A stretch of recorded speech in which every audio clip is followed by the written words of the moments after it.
낭독연재 40년 전 오늘 부마 사태에서 11유까지 움직이면 쏜다. 야, 우리 같이 살자. 김계원은 박정희가 총을 맞고 왼쪽으로 스르르 쓰러지는 것까지 보고 마루로 뛰어나갔다. 김계원은 김재규와 차지철이 싸우는데 각하가 옆으로 피하는 줄 알았다는 것이다. 대통령 바로 오른쪽 옆자리에 있었던 신재수는 박 대통령은 총탄을 맞은 뒤 고개를 떨구고 기울어졌는데 이마가 식탁 위에 닿았다고 기억한다. 김계원 씨가 김재규를 말리는 행동을 본 적은 없고 일어서는 것을 본 적도 없습니다. 김 실장은 아마 전기불이 나가 제가 볼 수 없었을 때 일어나 마루로 나간 것 같습니다. 거무튀튀한 권총을 손에 든 제 정면의 김재규 표정은 무서웠습니다. 저의 오른쪽에 앉아있던 차지철은 어이없다는 표정이었습니다. 김재규는 박정희에게 한 발을 쏜 뒤에 다시 연발 사격을 하려고 방화쇠를 당겼다. 방화쇠를 당겼는데 발사가 되지 않았다. 그는 차지철의 반격이 있을까 당황하여 연거푸 놀이새를 후퇴시켜 봤지만 놀이새가 움직이지 않자 마루로 뛰어나갔다. 김재규는 차지철이 권총을 차고 있다고 생각하고 있었다. 그 순간 전기불이 일제히 나갔다. 옆방인 대기실과 주방에서는 탕탕탕 하는 권총 소리와 움직이지 마 하는 고함 소리가 뒤범벅이 되어 아수라장을 연출하고 있었다. 안방에서 마루로 뛰어나간 김계원은 불 켜, 불 켜 라고 소리쳤다. 11.6 사건 수사에서 풀리지 않고 있는 부분이 김재규의 권총 고장이다. 고장 이유에 대해서 조사가 이루어지지 않았기 때문이다. 사건 직후 합수부에서 김재규는 박정희를 쏜 제2탄의 탄피가 방출되지 않아서 장전이 되지 않았다고 주장했다. 그러나 기자가 이 독일제 월터 PPK 권총을 작동시켜보고 내린 결론은 김재규의 주장이 사실과 부합하지 않는다는 점이었다.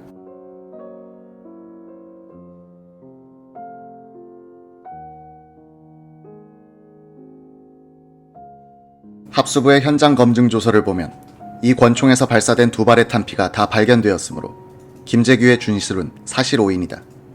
이 권총은 007 영화에서 제임스 본드가 즐겨 쓰던 것이다. 32구경에 손잡이가 짧고 얇아 소나기에 잡혔을 때 안정감이 크다. 이 권총은 손잡이를 잡은 오른손의 엄지손가락을 위로 펴서 안전장치, 즉 자물쇠를 올리고 사격을 하도록 되어 있다.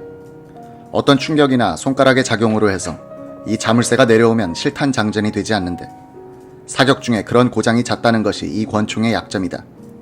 김재규는 자물쇠가 내려와서 잠겨진 것을 모르고 노리스만 후퇴시키려다가 실패했던 것으로 보인다.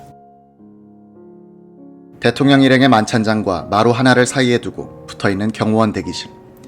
직선 거리로는 박정희와 약 12m쯤 떨어진 곳에 정보부 의전과장이자 이날 밤의 암살작전 지휘자 박선호가 앉아 있었다. 박선호는 마루와 통하는 대기실 문을 들어가서 바로 오른쪽에 있는 응접 의자에 앉아 총성을 기다리고 있었다. 이 경호원 대기실은 6평쯤 되는데 가운데엔 길쭉한 탁자가 있고 그 세 면을 둘러서 의자 7개가 놓여 있었다. 안쪽 벽에는 텔레비전이 붙어 있었다. 박선호와는 친형제보다도 더 가까운 해병대 간부 후보 동기생 정인영 경호처장은 박선호와는 오른쪽 대각선 방향의 의자에 앉아 안주를 먹으면서 텔레비전을 보고 있었다. 국가대표 사격선수 안재송 부처장도 방금 전에 화장실에 갔다 와서는 박선호의 왼쪽 편, 맨 안쪽 의자에 앉아 뭘 먹으면서 텔레비전을 보고 있었다. 박선호는 손을 허리에 찬 권총을 대고 옆방인 만찬장에 신경을 집중시켜놓고 있었다. 심수봉의 기타 소리가 들려왔다. 박선호는 박정희의 콧노래 소리는 듣지 못했다. 기타 소리 속에서 총성 1발, 김재규가 차지철을 쏜 것이다. 박선호는 권총을 뽑아들고 일어났다. 경호처장 정인영, 부처장 안재송 두 사람은 의자에 앉은 채 박선호의 얼굴을 쳐다보았다. 위아한 표정. 안재송이 허리에 찬 총을 뽑으려고 손을 가져갈 때 박선호가 소리쳤다. 꼼짝마. 이어서 두 번째 총성. 김재규가 박정희의 가슴을 내려다보면서 쏜 것이다. 박선호는 제1발과 제2발 사이는 4, 5초 간격이었을 것이라고 했다. 두 경호관의 손이 권총으로 향했다. 총 뽑지마. 움직이면 쏜다. 야, 우리 같이 살자. 박선호는 둘도 없는 친구 정인영을 향해서 소리쳤다. 정 처장의 안색이 변하더니 포기하는 기색이었다. 옆방인 주방 쪽에서는 연발 총성과 고함이 잇따라 들려왔다. 안재송이 정인영의 얼굴을 보더니 결심한 듯 권총을 뽑으려고 앉은 자세에서 상체를 오른쪽으로 획 돌렸다. 박선호의 권총이 불을 뿜었다. 안재송은 엎어지듯이 쓰러졌다. 검시 결과 왼쪽 어깨로 들어간 총탄은 등판의 오른쪽 아래를 향해서 진행되다 살에 박혔다.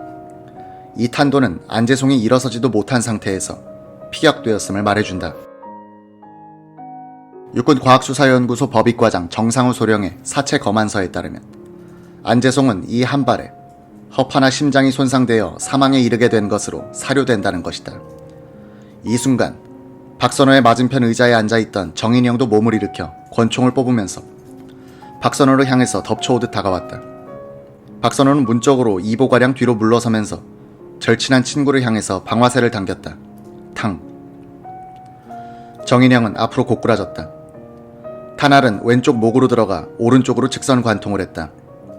육군과학수사연구소 법익과장 정상우 소령이 작성한 사체 검안서에 따르면 목 관통상으로 목에 나 있는 기도와 혈관이 파괴되어 질식사 또는 공기전색증으로 사망케 된 것으로 보인다는 것이다.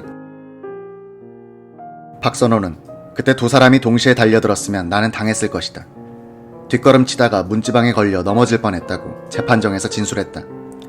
같이 살자면서 그가 두 경호원을 붙들어둔 시간은 약 15초. 박선호는 그 15초가 길게 느껴지더라고 했다. 박선호는 또 안재송이가 총을 뽑지 않았더라면 정인영도 뽑지 않았을 것이고 그랬다면 본인도 그들을 죽이지는 않았을 것입니다. 고 군 검찰에서 진술했다. 안재송은 0.7초 안에 권총을 뽑아서 25m 떨어진 곳에 있는 바카스병을 맞출 정도의 실력을 갖고 있었지만 선수를 빼앗겼던 것이다. 박선호가 대기실에서 마루로 뛰어나가는 순간 전기불이 나갔다. 이 전기불이 조금 일찍 나갔더라면 박선호가 당했을지 모른다. 그랬다면 두 경호원이 안방으로 뛰어들어가서 치명상을 입지 않은 박정희를 구출할 수 있었을 가능성도 있다. 마루로 나선 박선호는 주방을 향하여 플래시를 비추면서 나 과장이다 불 켜 라고 고함을 질렀다. 나동의 지하실에는 보일러와 냉동시설 및 배전시설을 통제하는 방이 있었다. 이곳을 관리하는 강무홍 기관공은 신문을 읽고 있다가 총성을 들었다. 그는 순간적으로 전기 합선이라고 생각했다.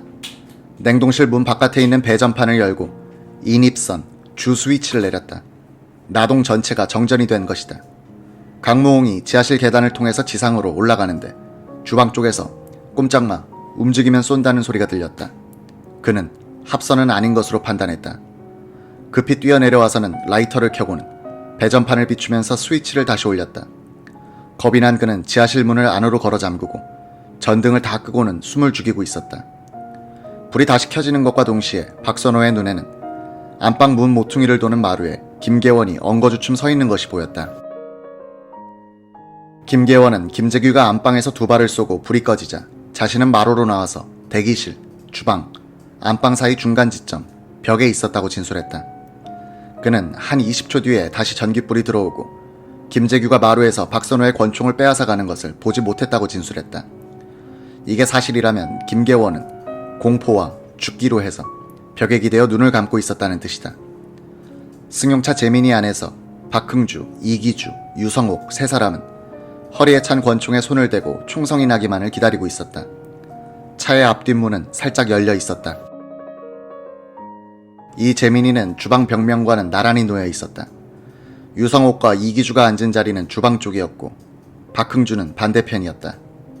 유성옥이 차 안에서 주방 쪽을 주시하고 있는데 청와대 경호원으로 보이는 세 사람은 주방 밖 정원에 모여 잡담을 하고 있었다. 식당차 운전기사 김용남이 재민이 쪽으로 다가오더니 앞자리에 앉은 박흥주 대령을 힐끗 살펴보고는 주방 안으로 사라졌다. 조금 후에 두 경호관이 주방 안으로 들어가고 한 사람이 혼자 바깥에 남아 있었다. 차 안에 세 사람은 손을 권총에 갖다 대고 총성을 기다리고 있었다. 안방에서 첫 총성. 해병대 하사 출신 경비원 이기주는 딱 총소리 같다고 느꼈다. 박흥주와 이기주, 유성옥은 권총을 빼들고 미리 열어둔 차문을 열고 나가 약 7m 떨어진 주방을 향해서 뛰었다. 박흥주 대령은 권총의 안전장치를 풀면서 뛰었다. 총성과 함께 주방 바깥에 남아있던 사람이 안으로 뛰어들어갔다. 그를 향해서 유성옥은 뛰었다. 그 사람은 오른쪽 출입문을 통해서 주방으로 들어서더니 뒤돌아보는 동작을 취했다. 유성옥은 그가 권총을 빼고 있다는 판단을 했다. 약 3m 앞에 있는 그를 조준하여 첫 총탄을 발사했다. 그는 푹 쓰러지더니 안쪽 바닥으로 기어가고 있었다.